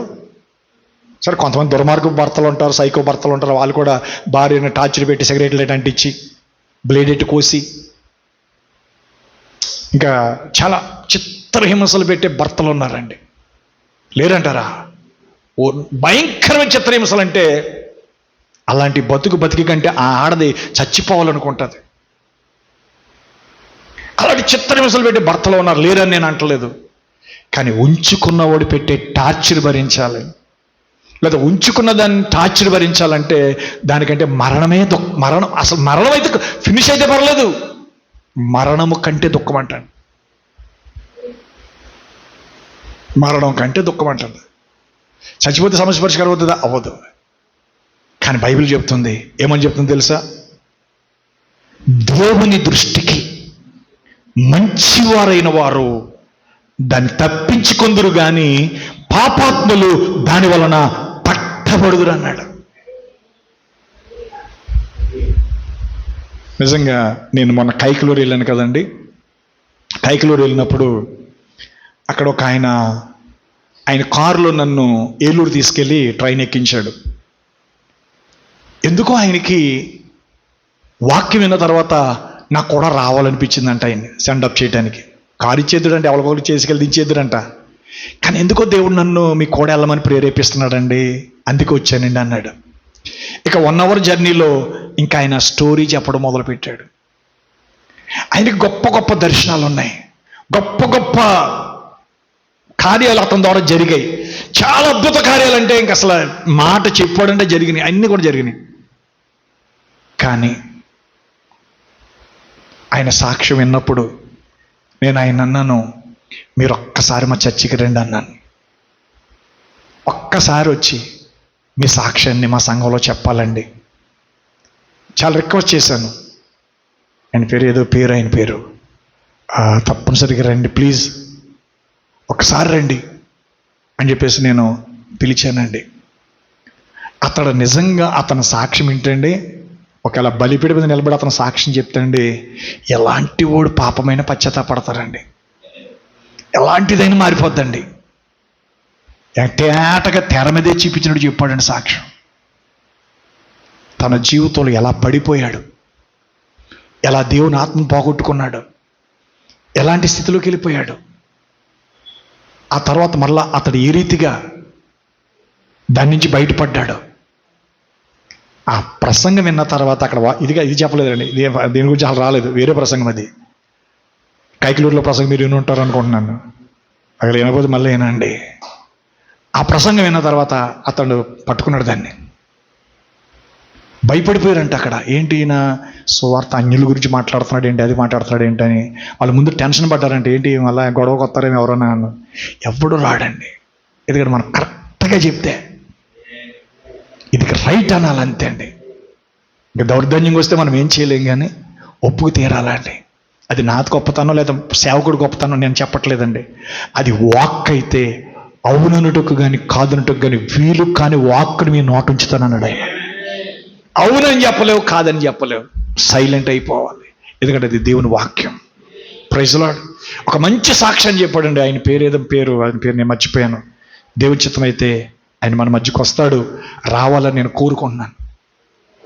ఈ వీడియో చిన్న వీడియో కట్ చేసి ఆయనకి ఎట్టండి, ఆయన పెడతాను నేను. ఆయన రావాలి, ఎందుకంటే సాక్ష్యాలు చాలా అవసరం అండి. Praise lord. ఆయన చెప్పిన సాక్ష్యాలు, ఆయన చూసిన దర్శనాలు అవన్నీ చాలా అద్భుతంగా చెప్పాడండి.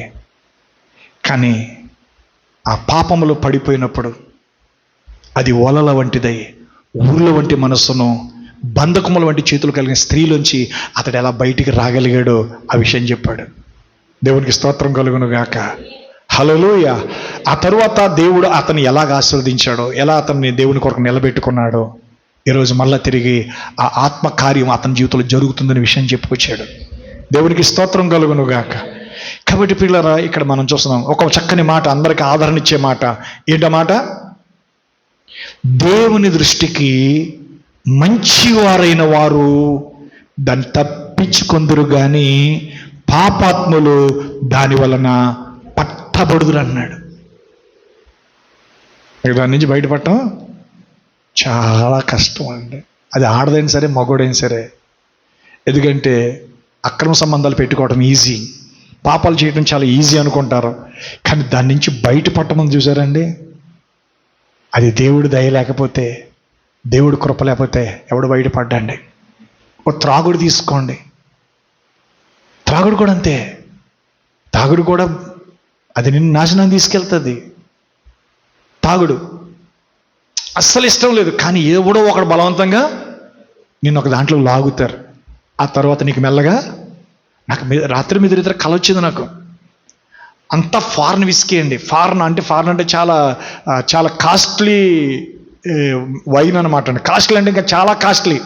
ఎక్కడ కొయిట కాళిదాస్ బాబు హోటల్ కాడికి వెళ్ళిపోయినంట, హోటల్ కాడ అక్కడ విన్నానంట, అక్కడ ఏ పిచ్చి పిచ్చి కళ ఏదో వచ్చేది, భయంకరమైన కళ. నాకు కూడా పట్టించేశారు, నేను కూడా తాగాను. ఇంత కాస్ట్లీది తాగటం అంటే తాగేశాను నేను కూడా. కాస్ట్లీది కదా, బాగా కాస్ట్లీది కదా, ఇది ఏమి వైన్ కాదు కదా, ఇదేదో అనుకుని చెప్పేసి తాగేశాను. కళ్ళ తాగేస్తుంటే, మరి ఏదైనా వైనే కదా, నేను తాగేస్తున్నాను కదా, మరి నేను పాపం చేస్తున్నాను కదా, నేను తప్పు చేస్తున్నాను కదా అని ఆ కళ్ళలోనే నాలో నాకు బాధ వచ్చేస్తుంది. ఇదేంటి ఇలా తాగేసానండి, ఇది ఇలా తాగేసానండి ఇది అనుకుంటున్నాను నేను. సో కాబట్టి కొన్నిసార్లు నువ్వు సినిమాకి వెళ్ళిపోయినట్టు కళ వస్తుంది. నీకు సినిమాకి వెళ్ళిపోయినట్టు ఎవరికి రాలేదా? సినిమాకి వెళ్ళిపోయినట్టు వస్తుంది. వైజాగ్ వెళ్ళినప్పుడు సినిమాకి వెళ్ళిపోయినట్టు, హైదరాబాద్ వెళ్ళినప్పుడు సినిమాకి వెళ్ళిపోయినట్టు, బొంబాయి వెళ్తే సినిమాకి వెళ్ళిపోయినట్టు కళ వస్తుంది. కళ వచ్చి రాగానే మన లోపల ఆ కళ్ళలోనే బాధపడిపోతాం. ఇంకా నేను గుడికి వెళ్ళకూడదు, నన్ను ఎవడొకడు చూసుంటాడు, ఇది ఎవడొకడు చెప్తాడు, ఇదంతా కళ్ళలోనే జరిగిపోతుంటుంది. జరగదలాగా. కొన్నిసార్లు వ్యభిచారం చేసినట్టు వస్తుంది కళ. ఎవరమ్మా వెనకాల పడ్డట్టు, లేదా ఎవడో అనుభవిస్తున్నట్టు, లేదా ఏదో ఒకటి వస్తుంది.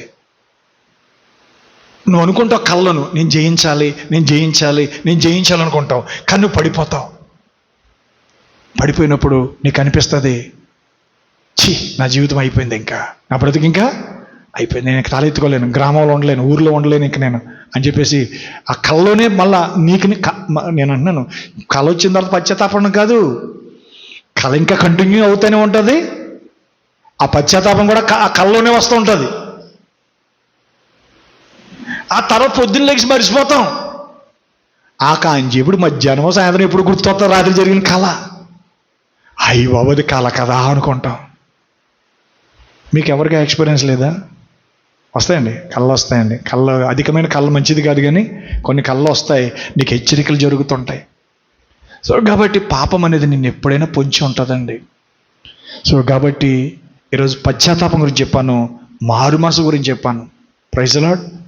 అసలు మీరు అనుకోవచ్చు, ఏంటయ్యా జగత్తు పునాది వేయబడక మునిపే ప్రేమ చేత ఆయన నేను క్రీస్తులో ఎన్నుకున్నాడని దాని గురించి మొదలుపెట్టావు, మరి నువ్వేదో చెప్పావు ఏంటని మీరు అనుకుంటున్నారేమో. ఒకవేళ నేను అంటున్నాను, ప్రవక్త అంటున్నాడు, తన వర్తమానాలు చెప్తున్నాడు, నువ్వు ఆ సంఘములో ఉండవలసి ఉన్నావు. ఏ సంఘం అది? ఎఫెసీ పత్రిక 1వ అధ్యాయంలో ఉన్నటువంటి ఆ క్రీస్తు శరీర సంఘములలో ఉండాలి. అందులోకి ఎలాగ వెళ్తాం మనం? 1 కొరింథీ పత్రిక 12వ అధ్యాయము 13వ వచనం. 1 కొరింథీ పత్రిక 12వ అధ్యాయం 13వ వచనం. 12వ వచనం చదువుతున్నాను. 1 కొరింథీ పత్రిక 11వ అధ్యాయం 12వ వచనం నుంచి, ఎలాగూ శరీరం ఏకమై ఉన్నను అనేకమైన అవయములు కలిగి ఉన్నదో, ఎలాగూ శరీరం యొక్క అవయములన్నీ అనేకములై ఉన్నను ఒక్క శరీరమై ఉన్నవో అలాగే క్రీస్తు ఉన్నాడు. ఎలాగనగా యూదులమైనను గ్రీసు దేశస్థులమైనను దాసులమైనను స్వతంత్రులమైనను మనమందరము ఒక్క శరీరములోనికి ఒక్క ఆత్మ యందే బాప్తిసం పొందితిమి. మనందరము ఒక్క ఆత్మను పానము చేసిన వారమైతిమి. ఆమేన్, హల్లెలూయా. కాబట్టి ఒక్క శరీరం, అది ఎవరంటే క్రీస్తు యొక్క శరీరం. హల్లెలూయా. కాబట్టి పిల్లరా, అందులో మనం ఎలా జన్మించగలం, అందులో మనం ఎలా ప్రవేశించగలమంటే క్రొత్త జన్మ ద్వారా. హల్లెలూయా. నూతన జన్మ ద్వారా దాంట్లోకి మనం వెళ్తామండి. Praise the lord. కాబట్టి ఆ యొక్క యోహాను రాసిన సువార్త మీరు ఇంటికి వెళ్ళాక 6వ అధ్యాయం అంతా చదవండి. విన్నారా? యోహాను రాసిన సువార్త 6వ అధ్యాయం అంతా చదవండి. నా తండ్రి ఆకరిస్తుంది కానీ ఒక నా యొద్దకు రాడు, తండ్రి నాకు అనుగ్రహించిన అందరూ నా యొద్దకి వస్తారు అనే విషయాలు ఈ 6వ అధ్యాయము 7వ అధ్యాయంలో చక్కగా చెప్పాడండి. హల్లెలూయా. ఎందుకంటే పిల్లరా, అక్కడ మనం దేవుని వాక్యాన్ని చూస్తున్నాం. ఆ శరీరంలో మనం ఎలా సభ్యులం కాగలమంటే ఆ వాక్యం అనే శరీరాన్ని మనం భుజించాలి. పరిశుద్ధాత్మ అనే ఆ పానమును మనము త్రాగాలి. అందుకే అంటాడు, నా శరీరము తిని నా రక్తము త్రాగువాడే నిత్యజీవం గలవాడు. హల్లెలూయా. అంచెదన మందు నేను వాడిని లేపుదును, దప్పిగను వాళ్ళారా నీళ్ళ యొద్దకు రండి. హల్లెలూయా, హల్లెలూయా. ఇదిగో జీవజల ఊరేడి ఓటగా మీరు ఉంటారని చెప్తున్నాడు. అంటే దేవుని యొక్క పరిశుద్ధాత్మ. ఆమేన్. యోహాను రాసిన సువార్త 7వ అధ్యాయం, యోహాను రాసిన సువార్త 7వ అధ్యాయం, యోహాను రాసిన సువార్త 7వ అధ్యాయం 37వ వచనం. ఆ పండుగలో మహాదినమైన అంచెదినమున యేసు నిలిచి, 6వ అధ్యాయం చదివితే మీకు 7వ అధ్యాయం అర్థమవుతుందండి. 6వ అధ్యాయంలో అంతా ఆయన శరీరం గురించి, ఆయన రక్తం గురించి మాట్లాడుతున్నాడు.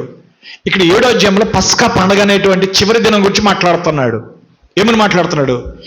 ఎవడైనను దప్పిగొనని ఎడల నా యొద్దకు వచ్చి దప్పి తీర్చుకునవలెను. ఆమేన్, హల్లెలూయా. నా యందు విశ్వాసం ఉంచి వాడెవడో లేఖనము చెప్పినట్టు వాని కడుపులో నుండి జీవజల నదులు పారునని బిగ్గరగా చెప్పాను. తన యందు విశ్వాసం ఉంచి వారు పొందబో ఆత్మను గురించి ఆయన ఈ మాట చెప్పాను. యేసు ఇంకా మహిమపరచబడలేదు గనుక ఆత్మ ఇంకనూ అనుగ్రహించబడి ఉండలేదు. హల్లెలూయా. అదే అపోస్తుల కార్యాలు 2వ అధ్యాయంలో మనం చదివినటువంటి వాక్యం. ఆమేన్. అపోస్తుల కార్యాలు 2వ అధ్యాయంలో మనం చదివినటువంటి వాక్యం ఏంటండి? వీరు పొద్దుపొడిచి జామైనా కాలేదు, వీరు మద్యముతో మత్తులు కాలేదు, కానీ యోవేలు ప్రవక్త ద్వారా చెప్పబడిన ఆ యొక్క అంచెదినమైన ఆత్మను కుమ్మరిస్తాను అనే కార్యం నెరవేరింది. కాబట్టి 37వ వచనం, అపోస్తుల 2వ అధ్యాయం 37వ వచనం, వారి ఈ మాట విని హృదయంలో నొచ్చుకుని, సహోదరులు మేమేం చేద్దామని పేతురుని కడ అపోస్తులుని అడగగా, పేతురు అన్నాడు, మీరు మారు మనసు పొంది. ఇంతవరకు ఏమి విన్నారండి? మారు మనసు నీకుంటే దేవుడు నిన్ను నిలబెట్టగలిగిన సమర్థుడైన. హల్లెలూయా. నీ ప్రారంభమే కరెక్ట్ కానప్పుడు నువ్వు నిలబట్టము లేదు, పడిపోవటము లేదు. నీకంటూ ఒక ప్రారంభం ఉంటే, ఏంటన్నారండి, నీకంటూ ఒక మారు మనసు ఉంటే, నీకంటూ ఒక పశ్చాత్తాపం ఉంటే, నువ్వు పడినా ఆయన నిన్ను లేపగలడు ఆయన. ఎందుకంటే నువ్వు అసలు ముందు స్టెప్లోకి రాకపోతే, అసలు కొడుకు నట్టం స్టార్ట్ చేయకపోతే నట్టం స్టార్ట్ చేసి పడకపోతే ఎలా లేపుతాడు తండ్రి? సో నువ్వు మొదటగా తీర్మానం చేసుకో, రక్షణ పొందటానికి పరిశుద్ధాత్మ కొరకు దేవుణ్ణి అడుగు, నిజమైన మారు మనసు కొరకు దేవుణ్ణి అడుగు. అప్పుడు దేవుడు నీకు పరిశుద్ధాత్మనిస్తాడు.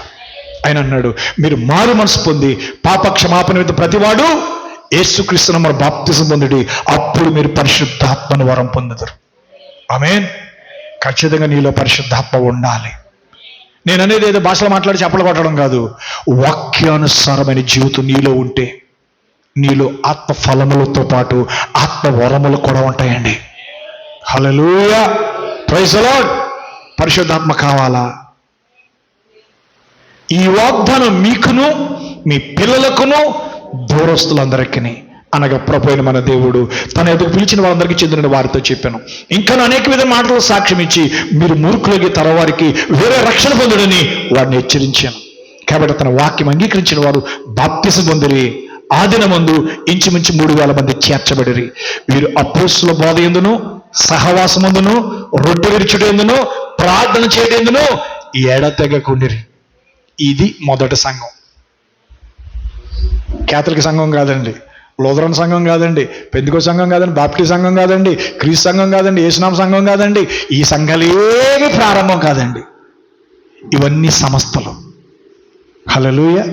నిజమైన ఒరిజినల్, నిజమైన ఆది అపోస్తుల బోధ క్రీస్తు అనే ప్రత్యక్షత మీద కట్టబడిన ఆ బండ మీద కట్టబడిన సంఘం అండి.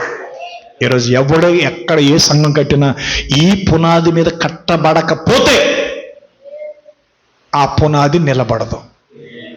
కేథలిక్ పునాది నిలబడదు, లూథర్ పునాది నిలబడదు, పెంతెకోస్తు పునాది నిలబడదు, క్రీస్తు సంఘం పునాది నిలబడదు, యేసునామ సంఘం పునాది నిలబడదు, బాప్టిస్ట్ సంఘం పునాది నిలబడదు, మెథడిస్ట్ సంఘం పునాది నిలబడదు. ఏది నిలబడదు.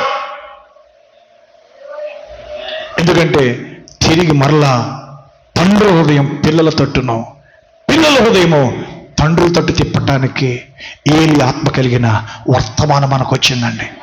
కాబట్టి ఈరోజు మనం కూడా ఏదో ఒక డినామినేషన్లో, ఏదో ఒక సంస్థలో మా సంఘమే గొప్ప, మా సంస్థే గొప్ప, మా సంఘానికి 300 సంవత్సరాల చరిత్ర ఉంది, మా సంఘానికి 1200 సంవత్సరాల చరిత్ర ఉంది అని చెప్పుకుంటూ సంకలు కొట్టుకున్న మనం కూడా నిజమైన వాక్య పునాది మీదకి వచ్చాం. హల్లెలూయా. నిజమైన బోధలోకి వచ్చాం. బైబిల్ తప్ప వేరే గ్రంథము లేదు, క్రీస్తు తప్ప వేరే చట్టము లేదు. హల్లెలూయా. ప్రేమ తప్ప వేరే చట్టము లేదు, క్రీస్తు తప్ప వేరే విశ్వాసము లేదు. హల్లెలూయా. కాబట్టి పిల్లరా, బైబిల్తో నిలబడదాం. ఈరోజు ఎంటై మెసేజ్లో వర్తమానం అని చెప్పేసి విలియం బ్రన్నమ్ గురించి 1000 సార్లు చెప్తున్నారు, కానీ యేసు ప్రభు గురించి ఒక్కసారి కూడా చెప్పట్లేదు.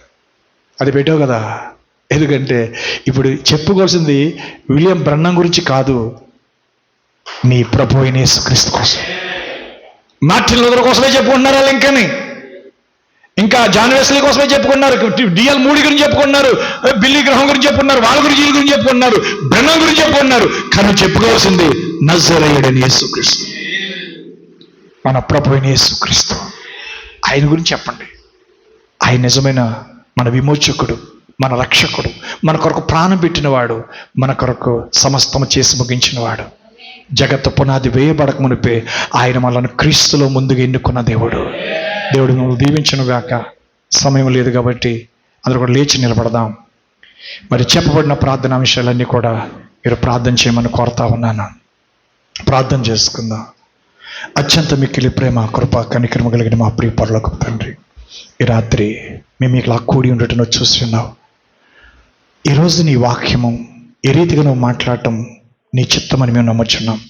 ఈ వాక్యము లైవ్ ద్వారా వినేవాళ్ళు కానీ, మరి గ్రూప్లో వినేవాళ్ళు కానీ, ఇక్కడ ప్రత్యక్షంగా విన్నవాళ్ళు కానీ, ఎవరికైతే ఈ వాక్యం అవసరమైందో ఎందరికైతే ఈ వాక్యం చేరుతూ ఉందో నాయన, ప్రతి ఒక్కరి జీవితాలు మళ్ళీ వెలిగించబడును గాక. తిరిగి వారి జీవితాలు పునరుద్ధరించబడును గాక. వారి తిరిగి తమ విశ్వాసంలో నిలబడుదురు గాక. ప్రభువా, తప్పక ఇదైన సంఘాన్ని దీవించండి. ఈ రాత్రి మాత్రం నీకు వందనాలు. మరి పవన్ విషయంలోనూ చేసిన, సూర్యప్రసాద్ విషయంలో చేసిన గొప్ప కార్యాన్ని బట్టి మీకు వందనాలు. ఆ బిడ్డ ఇంటర్వ్యూ విషయంలో కానీ, సర్టిఫికేట్ వెరిఫికేషన్లో కానీ, మరి ఆర్థికమైన పరిస్థితి వనరుల విషయంలో కానీ, అన్ని విషయాలు బట్టి మీరు సహాయం ఇచ్చండి, మేలు చేయండి. అలాగే విక్టర్ గారి యొక్క మేనరుడి విషయంలో కూడా ఇంతవరకు చేసిన గొప్ప కార్యాన్ని బట్టి మీకు వందనాలు. ఆ యవన బిడ్డ కూడా మారు మనసు పొంది రక్షణ దగ్గర గొప్ప దయచేయండి. సంపూర్ణమైన స్వస్థత బిడ్డకు మీరు దయచేయండి. ఈ రాత్రి మాత్రం నీకు వందనాలు. మరి ఆదివారం రాత్రి జరగబోయే ప్రభురాత్రి భోజన కూడికకు మమ్మలను సరిచేయండి, మమ్మల్ని సిద్ధపరచండి నాయన. మా తప్పిదలు, మా పొరపాట్లు ఏమైతే ఉన్నాయో ప్రభువా, వాటిని విడిచిపెట్టి కృప మీరు మాకు దయచేయండి. వాటిని మమ్మల్ని వేరు చేయండి ప్రభువా. నీకు ఇష్టంగా మమ్మల్ని బ్రతికించమని సార్వత్రిక సర్వప్రపంచాలు సిద్ధపరచు నీ వాక్య పెళ్లి కుమార్తెను దీవించండి. ఇజ్రాయేల్ ప్రజలు క్షేమం దయచేయండి. ఈ మహిమల రాకడికి ఎత్తబడి కృపను మాకు దయచేయండి. ఆ దూరదేశాల్లో ఉన్న బిడ్డలు కష్టపడి పని చేసుకుంటున్న వారి కష్టార్జితాన్ని దీవించండి. విడిచి వెళ్ళి వారి భార్య బిడ్డలకు, వారి భర్తలకి, వారి కుటుంబాలకి దీవెన దయచేయండి. దేవ, ఇక్కడ నా సోదరి సోదరులందరినీ పేరు పేరును దీవించమని, ఆశీర్వదించమని సమస్త ఘనత మహిమ నీకు చెల్లిస్తూ, మా మధ్యకు వచ్చిన నూతనకు వచ్చిన యవనస్తుడు సోదరు రాకేష్ను కూడా జ్ఞాపకం చేసుకుని, ఇంకా వాక్య బయలుపాటు, వాక్య ప్రత్యక్షత బిడ్డకు దయచేయండి. ఏ సిద్ధాంతం, ఏ సంఘం కాదు, మేము క్రీస్తు కొరకు బ్రతకాలి, దేవుని కొరకు ఒక సాక్ష్యాన్ని కలిగి ఉండాలనేటువంటి ఒక నిశ్చిత బిడ్డకు మీరు దయచేయండి. మేము సంస్థల పేర్లు, సంఘాల పేర్లు, ఓ దేవ, మేము ఫలానా వాళ్ళకి చెందిన వాళ్ళం కాదు కానీ ప్రభువా, మేము నీకు చెందిన వారంగా ఉండాలి. నీ వాక్యం మా జీవితాలు క్రియారూపంగా కనబడాలి ప్రభువా.